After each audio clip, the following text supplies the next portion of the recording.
Bonjour à toutes et à tous, bienvenue chez The Popote. Vous êtes en confinement, nous pas tout à fait, et nous avons eu une petite idée pour vous aider à préparer vos repas, car comme l'a dit un certain client, un de mes clients, eh bien, dur de faire à manger 2 fois par jour. Alors, c'est le moment, on a du temps, on va vous préparer quelque chose et vous donner quelques idées pour pouvoir faire à manger. Vous donner des recettes, ça ne suffit pas. En fait, ce qu'on aimerait vous montrer, c'est comment réutiliser un produit plusieurs fois. Vous le savez peut-être, je donne des cours de cuisine. Et souvent, dans ces cours, je parle de légumes. Aujourd'hui donc, nous allons utiliser un légume en plusieurs façons. Et ce légume que nous allons utiliser, eh bien, c'est la butternut. La butternut, c'est une courge, elle est encore de saison, et vous verrez, cette courge, elle est pleine d'atouts. Eh bien, cette courge, on va l'utiliser en 3 façons. D'abord, en purée, elle va servir à faire une pâte à pizza et un wrap. Et enfin, à cru, eh bien, elle nous servira pour un taboulé. Dans un batteur muni d'un crochet, on va commencer par mélanger la farine, la purée de courge et la levure de boulanger.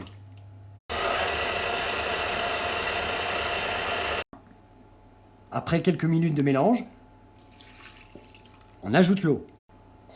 Puis, 4 grosses cuillères à soupe de purée de pommes de terre. Enfin, 2 cuillères à soupe d'huile d'olive. Et pour terminer, une petite cuillère à café de sel. Attention, le sel toujours à la fin pour éviter de brûler la levure. Cette pâte souple, on va la laisser reposer pendant au moins 2 heures, c'est-à-dire qu'elle va doubler de volume. La magie de la levure a agi. Voilà notre pâte à pizza à la courge qui a doublé de volume. Maintenant, reste plus qu'à la bouler, l'étaler et finir notre pizza. 2 heures ont passé, voici notre pâton de pâte à la courge. Eh bien, la pâte est presque prête. Nous la travaillons encore un peu avec de la farine pour lui donner du corps, pour qu'elle puisse être étalable. Voilà, elle est fraîche. Voilà un beau pâton. Ce pâton, qui est bien assez gros, eh bien on va le partager en 2. Comme ceci. Nous allons prendre une moitié de pâton. Nous allons continuer de fariner. Et nous allons l'étaler directement sur la feuille de silicone. Ou du papier sulfurisé, si, bien sûr, on n'a pas de silicone. C'est plus simple et ça évite les manipulations.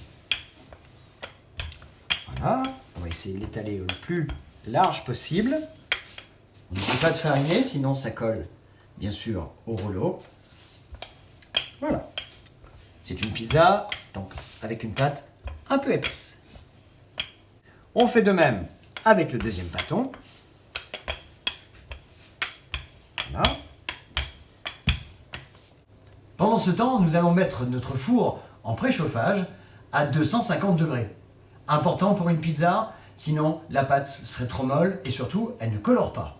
Maintenant, eh bien, il faut faire l'appareil qui va aller sur notre pizza. Nous avons toujours notre purée de courge, qui nous reste bien sûr. Nous avons toujours la béchamel. Vous voyez qu'on réutilise encore les mêmes produits. Nous aurons besoin d'un peu de ketchup.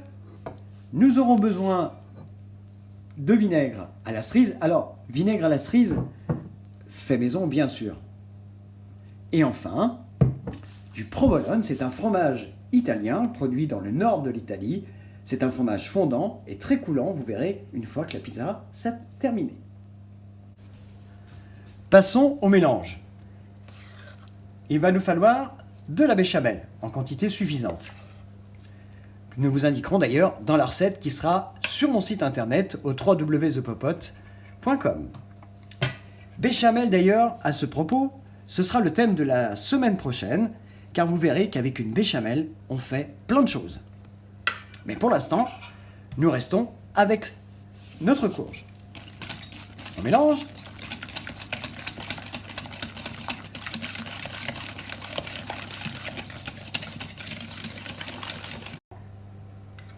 Ketchup.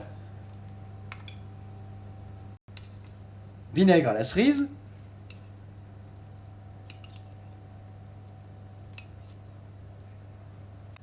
tout le provolone.